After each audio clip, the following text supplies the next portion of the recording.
Gravando? Olá, estamos começando mais um episódio de Amigos do Além. E eu tô ajeitando a camisa.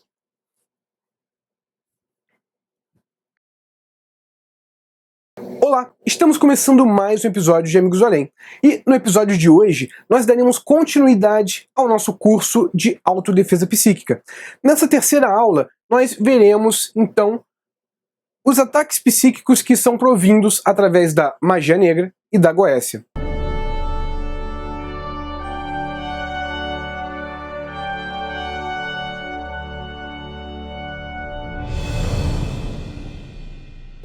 E como nós fizemos nas duas primeiras aulas, nós vamos então contar mais uma historinha que vai ilustrar os temas da nossa aula. Então, um vagalume ele seguia durante o cair da noite entre as árvores de um bosque, quando foi avistado por uma serpente que já se preparava para acomodar-se em sua toca. Contudo, ao ver o inseto luminoso, sentiu-se tomado por uma forte vontade de persegui-lo. Tentou dar o bote no inseto ainda no ar, não conseguindo, partiu atrás dele, não importando para onde se dirigisse. Se fosse em direção à foz do rio, lá ia a serpente atrás. Se o vagalume fugia para o outro lado do bosque, a serpente insistia em continuar em seu encalço. Já cansado, vendo que só lhe restava como saída entregar-se ao seu algoz, pousou sobre um galho e, virando-se para a serpente, perguntou: "Me diz uma coisa, pô, eu sirvo de alimento para você?" Ao que a serpente respondeu negativamente. "Eu te fiz algum mal?" "Também não", respondeu a serpente. "Então por que me persegues dessa forma?" A serpente, então, manifestando toda a sua frustração através de um longo suspiro, respondeu: "É que não suporto te ver brilhar." Então, não importa por qual forma o ataque psíquico surja, e se este nasceu de forma consciente ou inconsciente, invariavelmente ele se inicia, como vimos na aula passada, ou por uma avidez, ou por uma aversão em relação ao outro. Seja pela aversão, seja pela avidez, há sempre patente um forte desejo de impedir o crescimento do outro. Se for pela aversão, em geral, pelo sentimento de vingança ou de animosidade. Se for pela avidez, o sentimento nasce pela inveja do que o outro é ou tem. Então, desta relação, nós podemos ver o quanto é fácil para nós também nos vermos enquadrados nesse sistema. Com certeza, temos aqueles por quem sentimos antipatia, aquela antipatia que chamamos de natural. Pode ser que surja por outras experiências de outras vidas, mas pode ser também que aquela pessoa nutra valores que não concordamos ou que ferem princípios nossos, em geral, por preconceitos nossos ou por questões mal resolvidas que trazemos. É muito comum, por exemplo, ao ex-alcoólatra nutrir aversão por quem bebe, ao ex-fumante por quem fuma, ao converso a uma religião que sinta aversão por aquele que professe sua religião anterior, e assim por diante. Do outro lado, existe a avidez, ou o desejo de ter algo que não temos e achamos que necessitamos, por mais supérfluo que seja para nossas vidas. Queremos o carro zero que o vizinho comprou, queremos o celular igual ao do colega de trabalho, queremos a roupa igual à da chefe, o sapato da atriz da novela, e assim, ao desejarmos algo, passamos a ter como alvo o detentor daquele algo, principalmente quando nos pomos a pensar: por que fulano tem aquela casa, aquele carro, aquela roupa, aquele sapato, aquele cargo e eu não tenho? O que o faz ser melhor que eu para merecer aquilo que eu tanto desejo e não tenho? E em ambas as polaridades que nos coloquemos, seja na aversão, seja na avidez, inevitavelmente acabamos enviando energias negativas em relação àquele que, por incúria nossa, tornou-se nosso oponente. Aí reside a grande chave do ataque psíquico. Se estamos vulneráveis a receber um ataque psíquico, certamente é porque apresentamos a sintonia propícia para tal. E isso só acontece se também nós estamos enviando energias de força igual e proporcional àquela que recebemos. Podemos classificar em 2 graus os ataques psíquicos. Em primeiro grau estão aqueles ataques que muitas vezes nascem inconscientemente, frutos da inveja, da animosidade e principalmente da carência. Além de questões muito complexas que não caberiam nesse curso por demandar análise de casos com enraizamentos muito fortes no pretérito, esbarrando até mesmo na história da própria magia. Esses ataques nascem de mentes já tomadas por desequilíbrios mentais e emocionais, sintonizadas com planos muito densos e prejudicadas por uma mediunidade não trabalhada. Portanto, neste caso, em descontrole. Os ataques psíquicos de primeiro grau podem ser considerados aqueles que conhecemos como mal-olhados, agouros e vampirizações.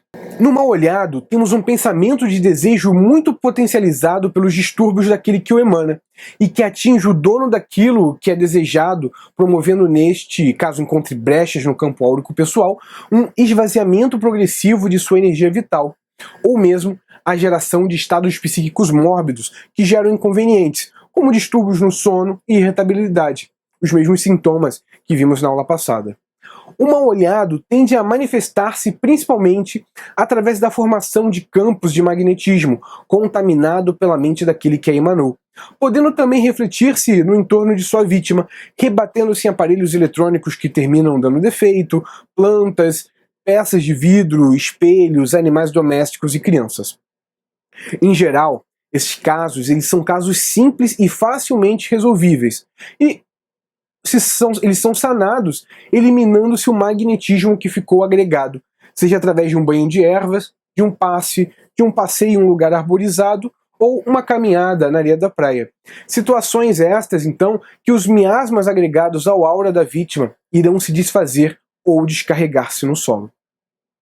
Contudo, há de se notar que há casos mais complexos, que podem requerer trabalhos mais especializados, como a descarga, a desimpregnação de ambientes e objetos, ou mesmo o uso de técnicas mais avançadas, como a apometria.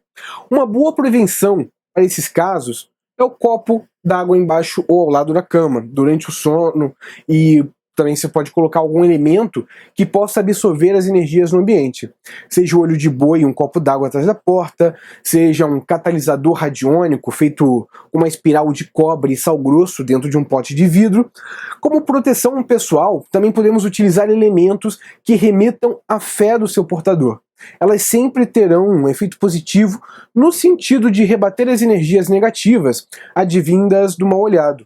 Então, podem-se utilizar patuais, escapulários, medalhas, cristais ou qualquer elemento que tenha um significado que ressoe internamente naquele que o carrega. Isso é muito importante. É necessário que esses objetos todos eles tenham um significado interno, um significado profundo para aquela pessoa. Senão, a eficácia deles não vai ser como a desejada. Então, do outro lado, um outro caso ainda, dentro das questões dos ataques de primeiro grau, nós temos o agouro, que é uma forma clássica de magia negra que é advinda da imprevidência alheia. Agouro é qualquer palavra ou pensamentos negativos que, em um momento de raiva ou de irritação, emanamos contra o nosso próximo. É bem fácil nos lembrarmos agora de um rol de vezes que xingamos o motorista de ônibus que não parou no ponto ou parou distante, do condutor do carro que nos fechou, do chefe difícil de lidar, enfim, de pessoas que ao longo do nosso dia, descuidadamente, possamos ter enviado desde um simples vá para o inferno até um tomara que morra. Não devemos ser ingênuos e pensar que estes pensamentos não se materializam e sejam inofensivos. Muito pelo contrário. Não só alcançam seu destinatário, como também retornam e, se prejudicar ao próximo, certamente este estará de alguma forma vinculado com o emissor até que o devido reajuste chegue para consertar a união magnética formada por aquele pensamento emitido como forte dado agressivo e venenoso, impulsionado por uma mente em desequilíbrio e movido pelo combustível do ódio. É bom sempre termos em mente que, se o amor une, o ódio imanta. Por fim, dentro dos ataques de primeiro grau, temos a vampirização, fruto da carência de uma alma que deseja atenção e que desconectou-se de sua essência a ponto de não mais conseguir manter suas forças ativas. Seus chakras eles se assemelham a um moinho abandonado, tomado pela poeira, com as engrenagens enterradas por causa da ferrugem, e seu aura manifesta-se em uma tonalidade cinza acastanhada, com raios de coloração pardacenta, com fulgurações na cor de um amarelo agressivo. A primeira cor denota o baixo teor do vitalismo daquele ser que não está produzindo dentro dos seus corpos sutis as combinações adequadas do prana e da kundalini, de forma a promover o equilíbrio de seus chakras e, consequentemente, de seus plexos, produzindo, então, em sua aura uma coloração cinza amarronzada, ao que muitos associam particularmente e popularmente ao que se sente quando se aproxima dessas pessoas, como se elas carregassem com elas nuvens cinzentas. Então, são aquelas pessoas que carregam consigo nuvens de tempestade, né? A gente conhece muito bem esse tipo de pessoas no nosso dia a dia. As colorações pardacentas, em geral, surgem dos desequilíbrios que a falta de amor próprio faz gerar em seu chakra cardíaco, normalmente quando se projetam idealizações ou se espera muito do outro sem oferecer de si próprio. Ele difere da cor rosa viva brilhante, que é característica do chakra cardíaco bem energizado e equilibrado em seu funcionamento, mostrando o amor próprio verdadeiro, não na idolatria do ego, mas no respeito à sua essência e na compreensão clara de suas capacidades e limites. Nos seres carentes, essa coloração rosa pardacenta, ela indica o apego.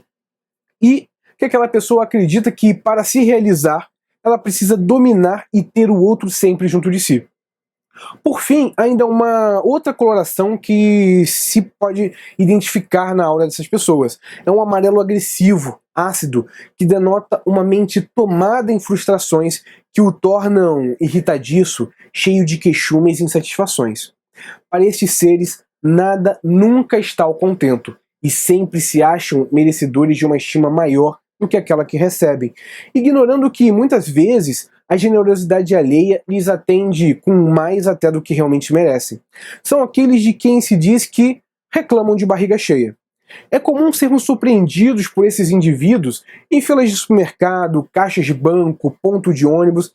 Essas pessoas se aproximarão e rapidamente começarão a desatar um rosário de lamentos, de histórias dramáticas de suas vidas, que, por mais infantis que sejam, apresentarão como sendo verdadeiras tragédias humanas, dores atrozes e incompreensões desumanas. A partir do momento que lhes damos atenção, dificilmente conseguiremos nos desvencilhar delas, e, quando por fim conseguirmos interromper o processo, certamente estaremos sentindo forte cansaço mental e físico, bocejando muito e tomados por um desânimo muito grande.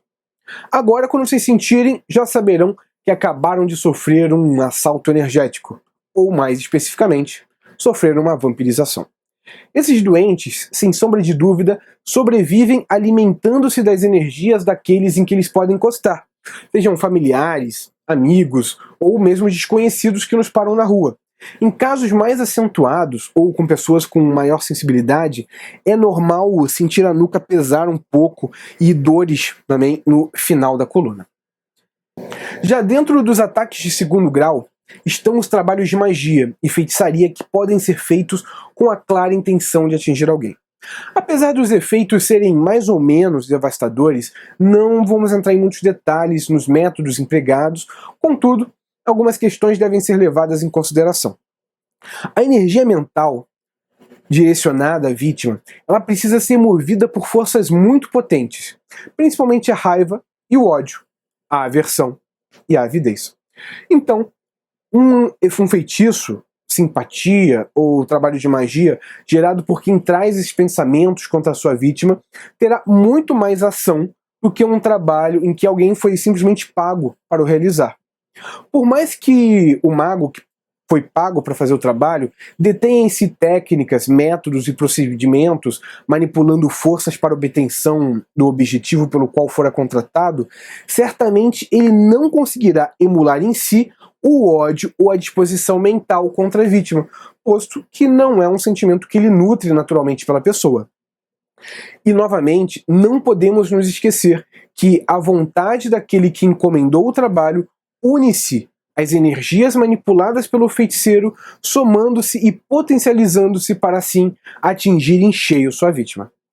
E, se esse sentimento for recíproco, sem sombra de dúvidas, veremos a manifestação do trabalho de magia de forma plena e em toda a sua força. Com certeza é possível isolar-se desses ataques, seja através da forte vigilância da mente e das emoções, seja através da prece e da caridade. A cada dia se vê aumentando exponencialmente a oferta de feiticeiros para toda espécie de serviço magístico. As bancas de jornais e livrarias trazem dezenas de obras dedicadas a todas as formas equivocadas de trabalho magístico, com reedições de grimórios velhos, métodos excêntricos e bizarros de magia sexual, revista de simpatias e feitiços, rituais e conjurações de demônios e seres elementais. Contudo, o que pouco se sabe é que tais dispositivos estão recheados de armadilhas contra quem as usa. Grimórios, como o de São Cipriano, por exemplo, famoso entre os místicos de banca de jornal, a quem o que falta em intenções elevadas sobra em ignorância e falta de estudo, foi escrito justamente para conter armadilhas ao incauto e ganancioso. Serviço de feitiços com promessas de resultados imediatos, sem qualquer senso de ética e de moralidade, são assistidos no plano espiritual por equipes altamente especializadas no serviço da dependência mental dos seus consulentes. Assim sendo, maldições e conjurações verbais são proferidas sem sequer saber o que está sendo dito. Cabelos, unhas, peças de roupa são entregues a criaturas moralmente doentes, provocando os danos tais que somente expurgos graves e encarnações posteriores poderão sanar. Algumas obras de literatura espiritualista informam ser o câncer a forma que o organismo físico encontra para drenar e escoar as energias deletérias represadas através da prática desvirtuada da magia em vidas pretéritas. O que nos parece razoável e lógico considerar, e também algo óbvio, a julgar pela própria forma como agem as energias ao atacar os órgãos das vítimas de magia, principalmente o baço, o fígado e o pâncreas. Vimos na aula passada como fazer o diagnóstico e os primeiros socorros, mas lembremos mais uma vez que nesses casos a assistência espiritual especializada e séria é mais do que requerida para que se possam descondensar os morbos energéticos que ficam saturados no campo astral da vítima e, muitas das vezes, esses morbos, eles, nos tratamentos espirituais, eles são desmaterializados, transportados para as câmaras de trabalho das instituições religiosas que se dedicam ao trabalho da Antigoécia. Inscreva-se em nosso canal e acompanhe os episódios novos que saem todas as quartas às 11 horas. Curta a nossa fanpage no Facebook e veja muito mais conteúdo no nosso website amigosdoalém.com.br.